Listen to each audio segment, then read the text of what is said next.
I don't consider myself an artist or an inspiration. I just consider myself maybe like a dreamer. Painting up on the roof kind of allows me to escape from the busyness of the city and focus. I get to see all of the chaos and all of the movement around me, but I get to go at my own pace. I started painting on x-rays because I needed a canvas that people would pay attention to rather than focusing on my artwork. That gives me time to prepare myself for when they say, "So what does this mean?"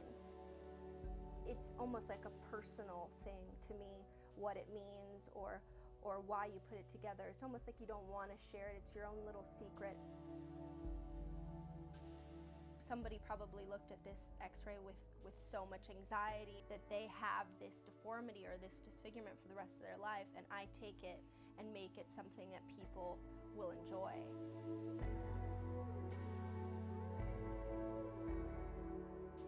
You don't go in and show somebody an x-ray and say, "Look at how healthy I am." You want to see the tragedy in it. The x-rays are the only things that I can really think about that you want to see what's wrong with it. The perfect ones are the ones that get thrown away. The more broken an x-ray is, the more excited I get to paint on it. You can actually see there's a picture of that pain. I don't think that that should be hidden. It's beautiful in itself.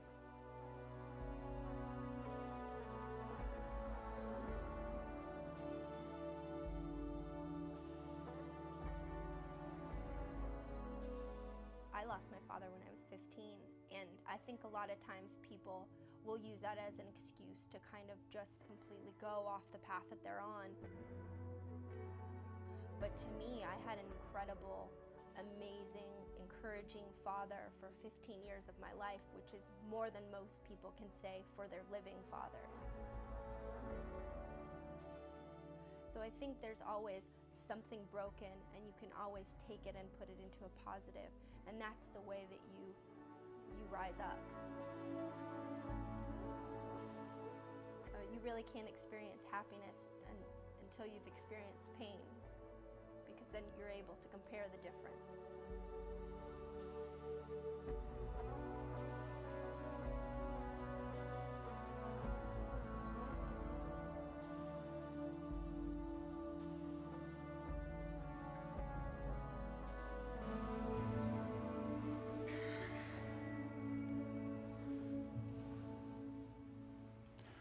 That's interesting, isn't it? And I wanted you to get that picture in your mind of how something that's broken can be made beautiful again. So good to see you again today. When we left last week, I was asking you to pray for my family and the Whitty family because our grandson was about to be born, and sure enough, at 12:02 a.m., not Monday, but Tuesday morning, Ethan Nicholas Martin showed up, and of course I have pics. What do you mean? Of course I have pictures. So as you can see, it's their first, our seventh, but we're just as giddy as they are. Mom and baby are both very healthy. They had to go back in for some light treatment during the week, but he's doing fine, and he is our pride and joy. He just knocked number 6 off the throne for a little while, you know. But they're all loved, and that's where Heath is today. By the way, they're recuperating, and he'll be back with us next week. Thank the worship team for pulling the slack up on that. While we were waiting for Ethan to come, Ross and I were out in the waiting room, and we had plenty of time to wait. But we got to talking about things, and one of the things we were discussing was an article that I had read recently called "Your Mom Lied to You." And I asked him, I said, did your mom lie to you like my mom lied to me? There are some things that, when I grew up, I found out, Mom, you just outright lied to me. And I thought of some things, and as it turned out, as we discussed them, there were some of the same things. Let me just put a couple of 3 of these on the board. Your knuckles. Were you told that cracking your knuckles is going to give you arthritis? How many of you were told that by your mom, that it would do? Yeah, see there? Your mom lied to you. Because I did some research, about research that's been done on this, okay? There has been, crazy enough, knuckle-cracking research. I looked at several different ones, and one that was funny to me was this guy, this doctor in California that did an experiment on himself. For 60 years, he cracked the knuckles on his left hand twice a day. Didn't do this one. That's like over 430,000 times, I think. He cracked his knuckles, and at the end of 60 years, he looks at his hand and said, yep, no difference. But there's other research. So you don't have to worry about your knuckles getting big or getting arthritis, okay? In fact, I thought it would be really cool to free us today. And on the count of 3, we're all going to crack our knuckles. All right? So get those things ready. And on the count of 3, now some of you look at me like, it ain't going to happen. And I'm like, come on, you're no better than the rest of us. Your mom lied to you. Okay? So on the count of 3, let's crack them. 1, 2, 3. Oh, yeah, it felt good, didn't it? Yeah, see, all that research, all they said was it's annoying to the people around you. That's all they said. But that's one lie. Second lie, my mom told me, was that if you swallow your gum, it'll take 7 years to digest. Anybody's mom tell you that? Yeah. You do not know the fear I walked around with, wondering about my stomach. Because gum is just, sometimes you just got to swallow it, right? But there has been research, in fact, colonoscopy research, that shows that gum doesn't do that, doesn't stay in your system. It goes out with the rest of that stuff, okay? So the next time you're chewing gum and you want to spit it out, embrace that inner rebel in you and just swallow that thing, all right? You don't have to worry about it. And then one more, if you keep making this face, it's going to freeze and stay that way. How many of your moms told you that? Yeah? Okay, yeah. So, what did we do? We went around looking in the mirror all the time, worried that our face was going to stay that way. But anyway, lies, man. Lies. Can you believe your mom would tell you lies like that? But here's my point. We grow up accepting things, sometimes without question. And sometimes because they're reinforced by the people around us and they're reinforced by culture, we pass them on to our kids. Now, those are funny things and pretty harmful things, but what if we're believing some things and accepting some things that have more dire ramifications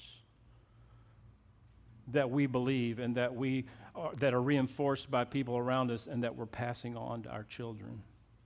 What if? You see, here's the deal. Jesus spent most of his time as a rabbi teaching people and debunking the myths that they had been taught about God, about religion, and about faith. And Jesus would come along and say, you know what, you've heard it said this way, but I'm going to tell you something different. And he would totally invert it. He would totally turn it upside down.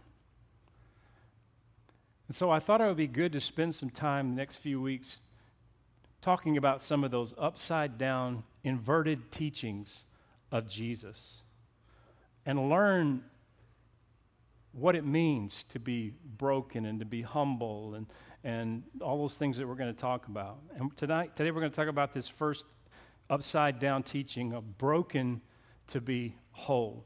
Now, broken and brokenness is not a word that you hear a lot of nowadays. Nobody wants to put broken on their resume. Broken doesn't sound good at the office. Broken is just, we're in a culture, in fact, that we're kind of a throwaway culture. When something is broken, we just throw it away. We don't want to spend the time to repair it. We just rather replace it. What I'm going to invite you to do today is to look at broken in a different way through a different lens, and that's through the lens of Jesus himself.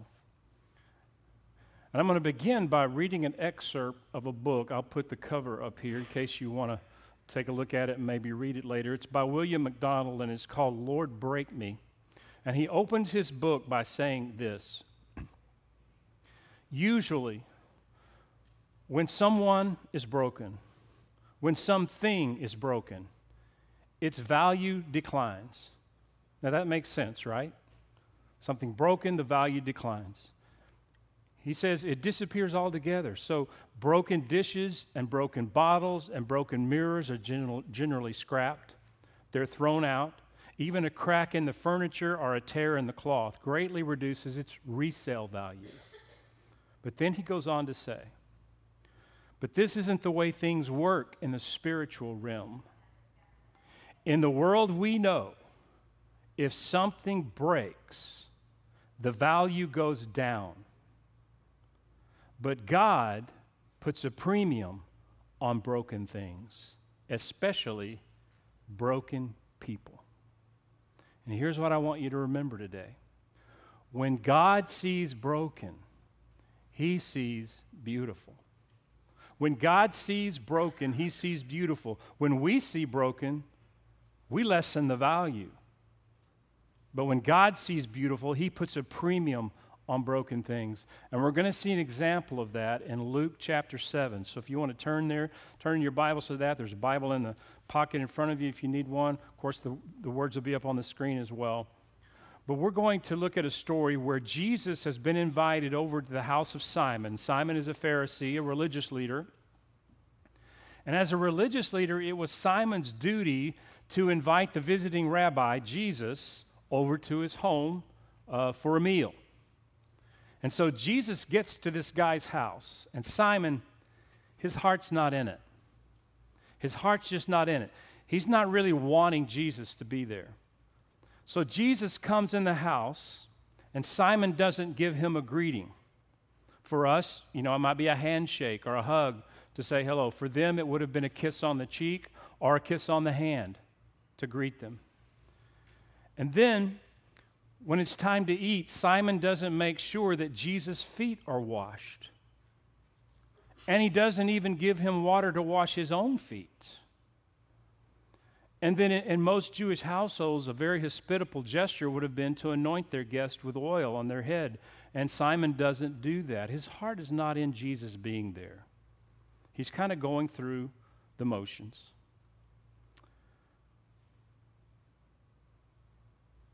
So Jesus comes in, he sits down, Simon doesn't honor him, but then a woman comes in.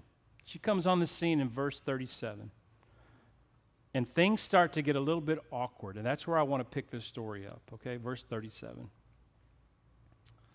A woman in that town who lived a sinful life learned that Jesus was eating at the Pharisee's house, so she came there with an alabaster jar of perfume. Now, when it says this woman lived a sinful life, if you look at all the translations, basically this woman is a prostitute. And she is a very well-known prostitute in the community. And when she comes onto this scene, people start to get a little uncomfortable. Why was she there? What's she doing here? And you've got all these people who have been taught that you have to look right on the outside. You have to follow all the rules. And here comes a woman who has broken all of them. What's she doing here? Well, she must have heard something that Jesus taught about. Maybe it was that day or maybe the day before. But something that made her know that as broken as she was, she could still be made whole. That God could somehow still do something beautiful with the pieces. And so in her brokenness, she shows up at this dinner party. Now get this, she would have never been invited to this party in 1,000 years. No way. This was not a safe place for her.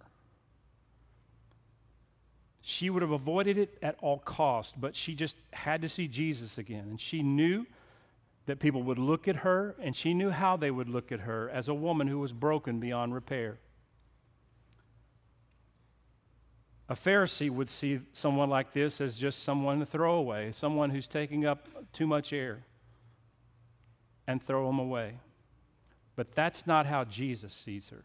So she's going to do something here that many of us would say is impulsive, it's embarrassing, it's inappropriate, it's unacceptable. But in verse 38, here's what she does. as she stood behind him at his feet, weeping. Now again, let me just give you a picture here. I've done this before. I've shown you how they recline at a table. Remember in the Old Testament, in the New Testament, they didn't sit in chairs around a table. The table was low, and they reclined on their elbows with their feet extended. And so this woman has come up behind Jesus, behind his feet, and she's weeping. And she began to wet his feet with her tears. Then she wiped them with her hair, kissed them, and poured perfume on them. So Jesus is reclining at the table. The woman approaches. She stands at the filthy feet of Jesus. Everybody's quiet. She feels the stares of condemnation. Other people have their eyes down because they're afraid to look up. They're just embarrassed by her presence, but not Jesus. She looks at Jesus, and he seems to know what's happened in her heart, and he lets her know in some way that she's welcome. I don't know how he did it. Maybe it was a smile. Maybe it was a touch. I don't know. But he's delighted that she's come. And she's undone by this, and the tears just begin to flow. Just a few at first, but then more and more. And she falls on the ground, and she begins to kiss his feet. And then she notices something. As the tears from her eyes land on his feet, those muddy, muddy feet, they're not washed. She notices this, and it strikes her. Nobody washed his feet. And the funny thing about tears is that oftentimes it's only when they fill our eyes that we can actually really see what's going on. And she sees this, and she knows what she needs to do, but she doesn't have a towel, and she knows she can't ask for one. So what does she do? She lets her hair down and begins to dry his feet with her hair. Now, for a woman in that culture, that was an especially intimate gesture. A woman only did that in the company of her husband in the home. So she begins to wash the feet of Jesus with her tears and dry them with her hair. And then she has this bottle of perfume, this alabaster jar of perfume that she's brought with her. Most likely it was a small thing that she wore around her neck. And, you know, one drop at a time is usually what she would do. And that's what she had done with many men. One drop at a time, one man at a time. But she doesn't put a drop on the feet of Jesus. Do you see what she did? She dumps the whole thing on him. She pours it all out. And her whole life, she just empties it out. It would have taken a year's wages to pay for that alabaster jar of perfume. She just pours it out. It was inappropriate. It was reckless. It was impulsive. But Jesus said, it's beautiful. It's beautiful. He sees the broken as beautiful. And so in the story, here's what Jesus does. He turns everything upside down and inside out. First, he rebukes Simon, this Pharisee. Look at verse 39. When the Pharisee who had invited him saw this, he said to himself, if this man were a prophet, he would know who is touching him and what kind of woman she is, that she is a sinner. Now, what Simon didn't know was this man was a prophet, and he knew exactly who was talking to him, and he knows what you're thinking. Did you see? He said it to himself, not to anybody else. And Jesus answered him, Simon, I have something to tell you. And Simon says, tell me, teacher. So you've got this religious leader who's got his whole act together. He follows all the rules. He does everything he's supposed to do. And Jesus rebukes him by telling him a short story. Verse 41, just a very short story. He says, 2 people owed money to a certain moneylender. One owed him 500 denarii and the other 50. 500, 50. Neither of them had the money to pay him back, so he forgave the debts of both of them. Now, Simon, which of them will love him more? The one with 50 or the one with 500? And Simon says, well, I suppose the one who had the bigger debt forgiven. And if I'd have been Jesus, I would have said, well, you bet your sweet bippy, But no, he says, you have judged correctly. You get that. You get the fact that the one who's been forgiven the most would be the one who loves the most. You get that, but you don't get it. And then Jesus turns around and he commends the prostitute who was a broken mess. Everything, he just turns it upside down. Verse 44, then he turned toward the woman and he said to Simon, do you see this woman? I came into your house. You did not give me any water for my feet, but she wet my feet with her tears and she wiped them with her hair. You did not give me a kiss, but this woman from the time I entered has not stopped kissing my feet. You did not put oil on my head, but she has poured perfume on my feet. Therefore, I tell you, her many sins have been forgiven, as her great love has shown. But whoever has been forgiven little loves little. Do you get that, Simon? And he ends the story by just giving this lady incredible value and purpose. And Jesus says to her, your sins are forgiven. The other guests began to say among themselves, who is this man who even forgives sins? And Jesus said, your faith has saved you. Go in peace. And she, who was once broken, was made whole. Beautiful story, isn't it? So as we look at this story, I've got a trick question for you. And I'm going to tell you right up front, it's a trick question. But I'm going to ask you, who would you rather be in this story? Who would you rather be? I'm not asking you who you're most like. I'm asking you, who would you rather be? Simon, the well-respected Pharisee who has his stuff all together, who's looked up to by people, he dresses nice, has a nice home, gets to have Jesus over for dinner. Would you rather be like Simon, everything right on the outside, well-respected? Who would you rather be in this story? Or would you rather be the prostitute in the story who's a broken mess, but experiences the love and the grace of Jesus in a deep way? Now, here's why it's a trick question. For those of us who have been Christ followers, especially for a long time, we want to be both, right? We want everything to be okay on the outside, and we want people to look at us and say, hey, they got their act together. But we also want to experience the grace and the love of Jesus like this woman did. See, it's a trick question. We want both. It doesn't work that way. Because if you want to be made whole, you have to be broken. The only way to be whole is through the door of brokenness. And here's the good news. Maybe you already knew this, maybe you didn't. And it's a big secret, so let me just share it with you. Are you ready for this? We're all broken.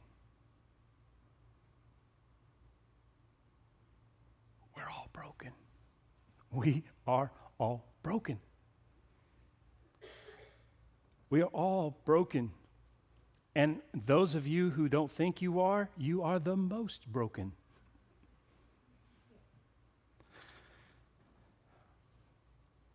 I mean, we see that in the story, right? Because here's this Pharisee Simon, he's sitting here thinking, she's the one that should be embarrassed. No, he should be embarrassed. I mean, who gets rebuked? Not for brokenness, but just for being broken. Simon. Simon is broken, and he doesn't acknowledge that he's broken, but he is. Here's how broken this guy is. He spent his whole life studying the Scriptures. By the time he was 12, he knew the first 5 books of the Bible. The 300 prophecies about the Messiah, he knew all of them by heart. And Jesus the Messiah, this person he has studied in his whole life, now sits at his table with a cheek that hasn't been kissed, feet that haven't been washed, and a head that hasn't been anointed.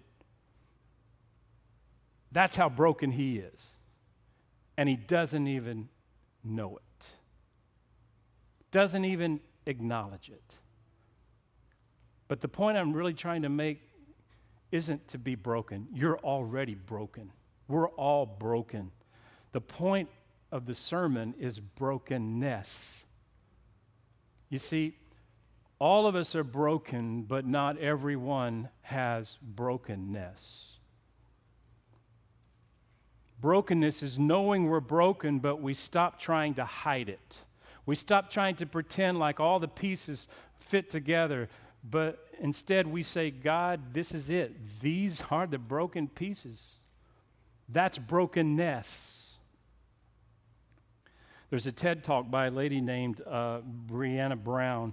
She's a sociologist, and she did this talk. It's gotten like 15 million plus hits. And the name of her talk was The Power of Vulnerability. And in this talk, she speaks about how we all long and need to be at a place with people with whom we can be vulnerable. But most of us don't have that. We don't know those kinds of relationships, but we long to admit that we're broken. But for some reason, we don't. And we all want that authenticity, but it just doesn't feel safe. So here's what she says in her talk. I wanted to just read a piece of it. Here's what she says. Most of us are one paycheck, one divorce, one drug-addicted kid, one mental health diagnosis, one serious illness, one sexual assault, one drinking binge, one night of unprotected sex, or one affair from being those people. Those people, the ones we don't trust, the ones that we pity, the ones we don't let our children play with, the ones bad things happen to, the ones we don't want living next door. But then she says, we are those people. We are those people. You are those people. Look around. Everyone here is broken. Not a person in this room has it all together. No matter how impressive they look on the outside, no matter what they did on the way to church, when they were arguing in the car and they got out and said, smile, we're at church. We're all broken. But we're the people who ignore the hurts of others as long as, our needs are taken care of. And we're those people who yell at each other in private, but we're nice in public. We are those people.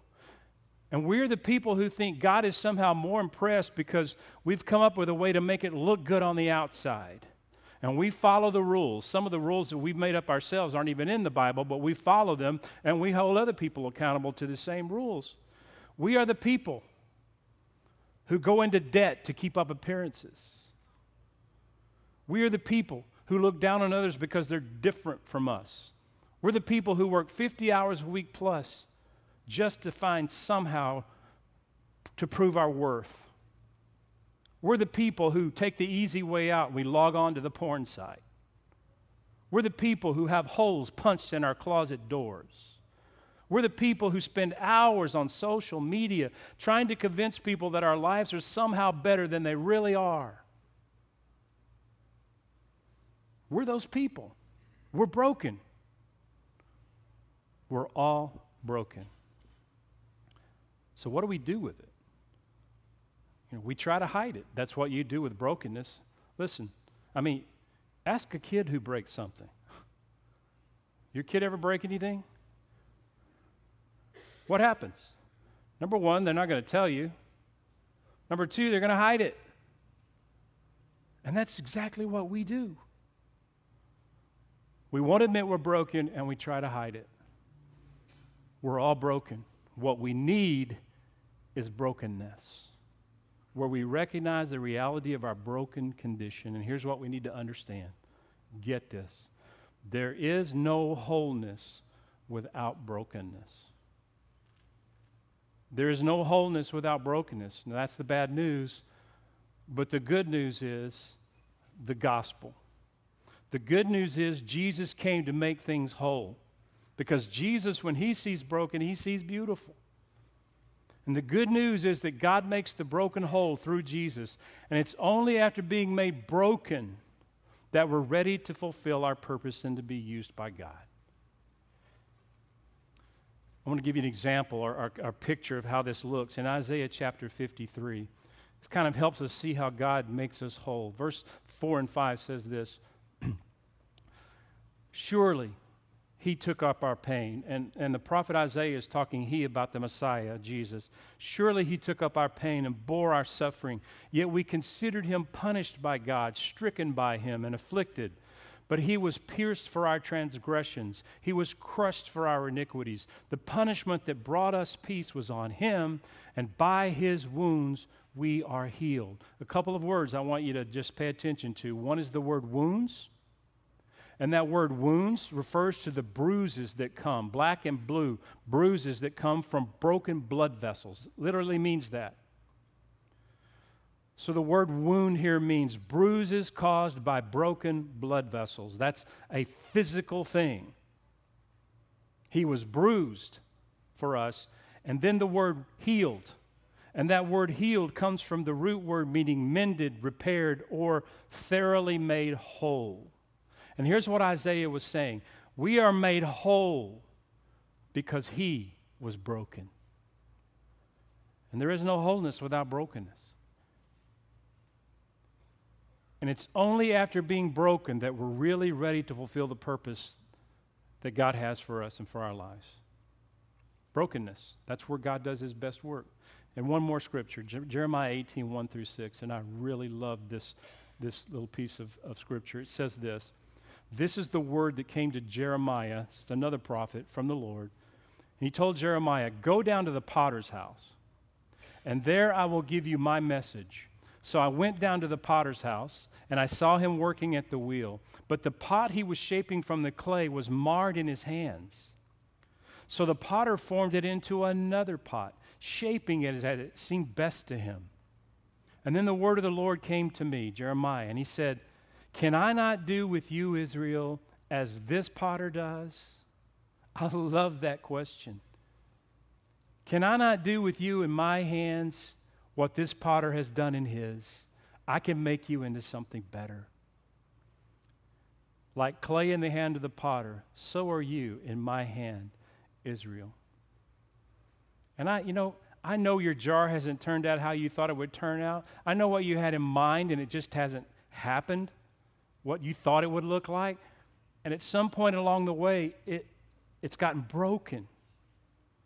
So you can hide the pieces, or you can offer them up to the potter.